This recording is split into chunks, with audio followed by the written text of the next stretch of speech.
बिस्मिल्लाहिर्रहमानिर्रहीम। अस्सलाम वालेकुम दोस्तों, आप देख रहे हैं स्मार्ट फार्मिंग में आज एक नई वीडियो के साथ आप लोगों की हाज़िर खिदमत हुआ। आज हम बना रहे हैं अपने बकरों के लिए, कुर्बानी के बकरों के लिए वंडा। तो वीडियो शुरू करने से पहले आप दोस्तों से हर बार की तरह रिक्वेस्ट है कि मेरे चैनल को सब्सक्राइब कर लें, वीडियो को लाइक एंड शेयर करना मत भूलें। सब्सक्राइब के बाद साथ जो बेल आइकन का बटन है उसे ज़रूर प्रेस कर दें ताकि आने वाली वीडियो के नोटिफिकेशन आप तक पहुँचते रहे।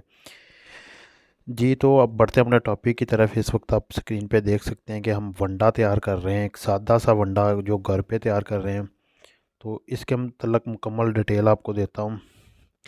ये वनडे में ये देखिए ये किस साइज़ किस तरह का वंडा तैयार हो रहा है। वनडे में हमने मिक्स किया है बाजरा, जो कि काफ़ी ज़्यादा मकदार में मिक्स किया गया है, और इसमें गंदम मिक्स की गई है। इसमें बकरों का स्पेशल एक मसाला है जो पाउडर फार्म में था, वो मिक्स किया है। और दूसरी और लास्ट चीज़ जो इसमें गुड़ इस्तेमाल किया गया है सॉरी, सरसों की खाल और गुड़। सबसे ज़्यादा मकदार जो है वो बाजरे की इस्तेमाल की गई है, ताकि बाजरा बकरों को डालना था तो मैंने सोचा कि बाजरे का दाना जो हुआ है ना बहुत बारीक होता है, बकरे मेंगनियों के थ्रू वो निकालते रहते हैं। लेकिन अब ये देखें, बिल्कुल ना बाजरे के दाने की एक खल टाइप वंडा बन गया, बिल्कुल सादा सा देसी सा वंडा है ये। अब बाहर देहात में हर जगह ये मशीन आती है, ये तेल निकालने वाली, वही मशीन हमारे फार्म पे भी आई हुई है, वंडा बना रहे हैं। ये देखें कि इस फार्म में तैयार हो रहा है वंडा। डाल बनाने के बाद हम इसे कुछ देर के लिए ये नीचे फर्श पे डाल रहे हैं ताकि ये थोड़ा सा गर्म है और दूसरी जो इसमें नमी है वो ख़त्म हो जाए।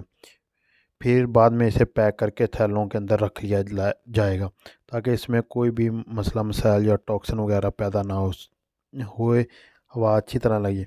ये देखिए मिक्स किया गया है अच्छी तरह, पहले टोटल सारी चीज़ों को डाल के एक बार मिक्स कर दिया गया, और मिक्स करने के बाद अब इसे मशीन के अंदर से निकाला जा रहा है।